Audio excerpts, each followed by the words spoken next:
የትግራይ ህዝብ በድጋሚ ሸቀጦችን መሸመት ውስጥ ገብቷል። ክልሉንም ለቆ ወደ አዲስ አበባ የሚጎርፈው ህዝብ ከቀን ቀን እየጨመረ ነው። በክልሉ ድጋሚ ግጭት ያገረሻል የሚል እርግጠኝነት የተሞላበት አዝማሚያ በህዝብ ውስጥ ይታያል። የተለያዩ የአካባቢው ነዋሪዎች ከባንክ ያላቸውን ጥሪት ሀብት ሁሉ ለማውጣት ሲጣደፉ ተስተውለዋል። ወጣቱ ከዳግማዊ ግጭት ለመሸሽ ሲል ወደ አዲስ አበባ ጉዞን ማድረግ የጀመሩ ጥቂት አይደሉም። የበረራ ትኬቶችም አይገኙም። አሁን ላይ የትግራይ ኃይሎች እርስ በርስ መግባባት አቅቷቸው በስልጣን ሽኩቻና በተለያዩ የፖለቲካ ግጭቶች ከትላንትናው አሰቃቂ ጦርነት ያላገገመውን የትግራይ ህዝብ ወደ ሌላ ኃይለኛ ስጋት ውስጥ ከተውታል።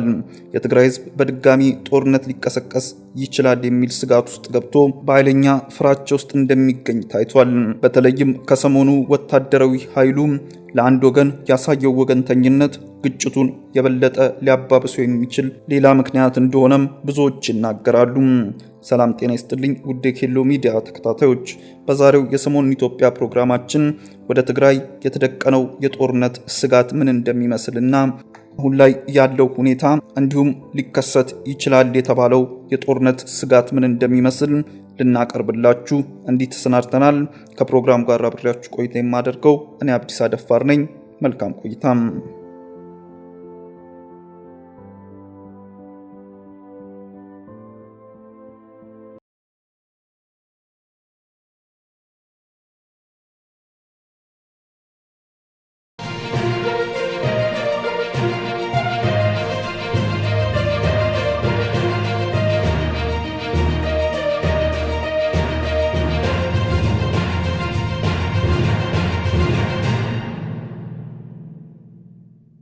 ትግራይ ከአውዳሚው ጦርነት ማብቃት በኋላ ከጦርነቱ ጉዳት ለማገገም ጥረት እያደረገች ቢሆንም የክልሉ አንጋፋ ፖለቲከኞችና የፖለቲካ ፓርቲ አመራሮች እንዲሁም በህወሓት አመራሮች መካከል ለወራት የዘለቀው አለመግባባት ተካሮ በህዝቡ ላይ ሌላ ስጋትን አስከትሏል። ለሁለት የተከፈሉት የህወሓት አመራሮች መካከል በተለይ ባለፈው ዓመት ነሐሴ ወር በተካሄደው 14ኛ ድርጅታዊ ጉባኤ በኋላ በሊቀመንበሩና በምክትል ሊቀመንበሩ መካከል በሁለቱ ወገኖች ለወራት በከፍተኛ አለመግባባትና መካሰስ ውስጥ ቆይቶ ነበረም። ይህ በህወሓት ፖለቲካዊ አመራሮች መካከል የቆየው ውዝግብ እስከ ጠቅላይ ሚኒስትሩ ድረስ የደረሰ እንደነበረም አይዘነጋም።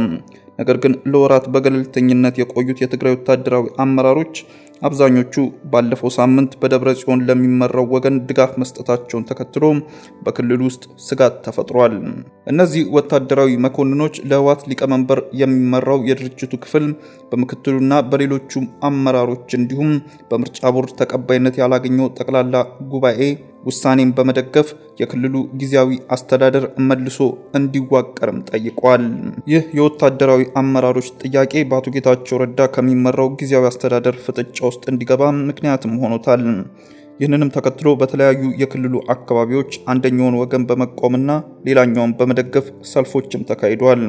ይህ በሁለቱ የህወሓት ፖለቲካዊ አመራሮች መካከል የተፈጠረው አለመግባባት በወታደራዊ አዛዦቹ ደግሞ አንድ ወገን ደግፈው መቆማቸው በህዝቡ ውስጥ ክፍፍልም ከመፍጠሩ ባሻገር ሁኔታው ወደ ግጭት እንዳያመራ ፍርሃትን ፈጥሯል።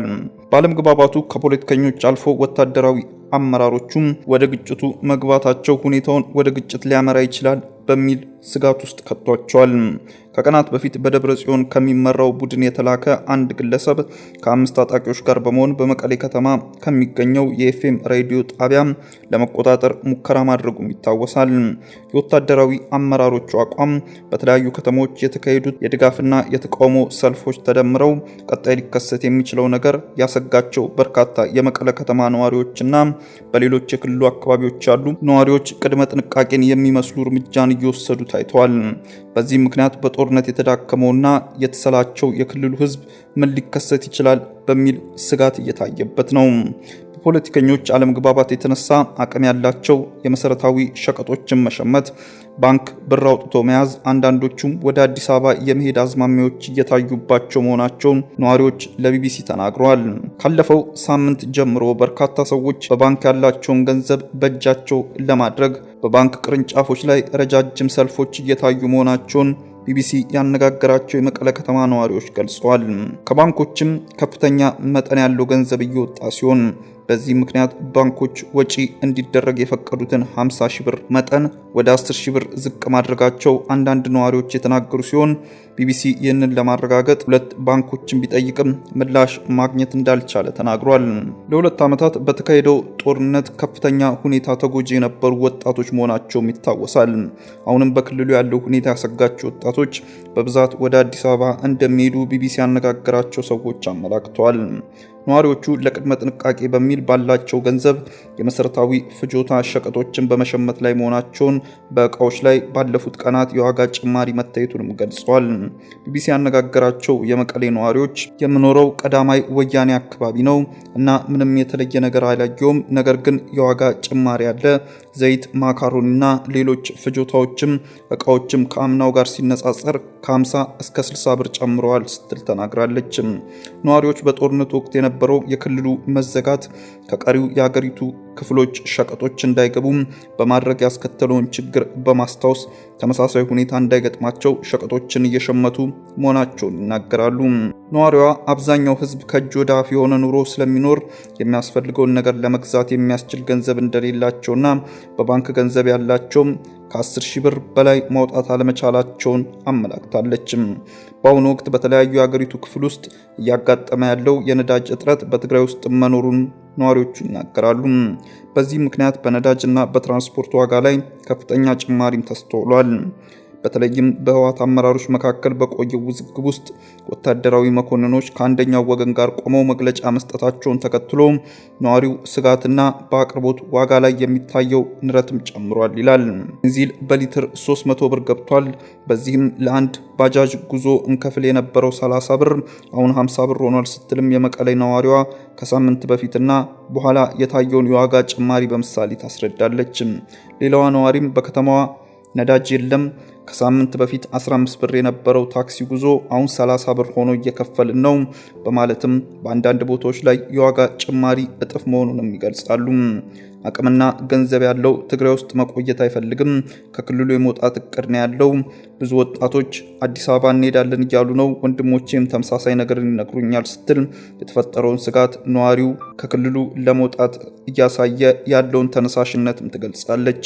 ሌላ የመቀሌ ከተማ ነዋሪ ወጣት ብዙ ሰዎች ወደ አዲስ አበባ እየሄዱ መሆናቸውንና ከመቀለ ወደ አዲስ አበባ የሚሄዱ በረራዎችም ሙሉ መሆናቸውን ተናግረዋል። ብዙ ሰውም የአውሮፕላን ጉዞ እየተጠቀመ በመሆኑ ትኬት ለማግኘትም ለቀናት መጠበቅ አስፈላጊ መሆኑን አስረድተዋል። የተከሰተው ፖለቲካዊ ውጥረትና በሕዝብ ውስጥ የተፈጠረው ስጋትን በመጠቀም የበለጠ ትርፍ ለማግኘት የሚፈልጉ ነጋዴዎችም እጥረት በሌለባቸው ሸቀጦች ላይ ሳይቀር ዋጋ ጭማሪ በማድረግ ላይ እንደሚገኙም ታስረዳለች። በሁለቱ የህወሓት አንጃዎች መካከል እየተካሄደ ያለው ውዝግብ በክልሉ ህዝብ የዕለት ከዕለት ህይወት ላይ ከባድ ጫና እያስከተለ ቢሆንም ፖለቲከኞቹ እስካሁን ይህንን ስጋት ከሚያረግብ መግባባት ይልቅ ደጋፊዎቻቸውን ከጎናቸው በማሰለፍ ሰልፎችን ማድረጋቸውን ተይዘውታል።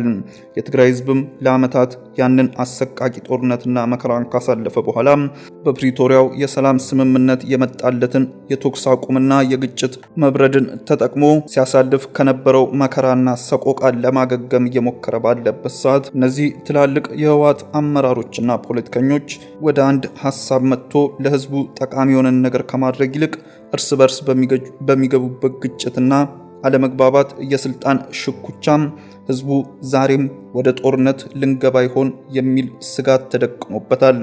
የትግራይ ህዝብ ከዛ አሰቃቂ ጦርነት ሳያገግም ሌላ ስጋት ላይ ተደቅኖ ከዛሬ ነገ ጦርነት ተቀሰቀሰ አልተቀሰቀሰ በሚል አሁን ላይም ወደ ሌሎች አካባቢዎች መሰደድ፣ ሸቀጦችን መሸመቱ እንዲገባ ተገዷል።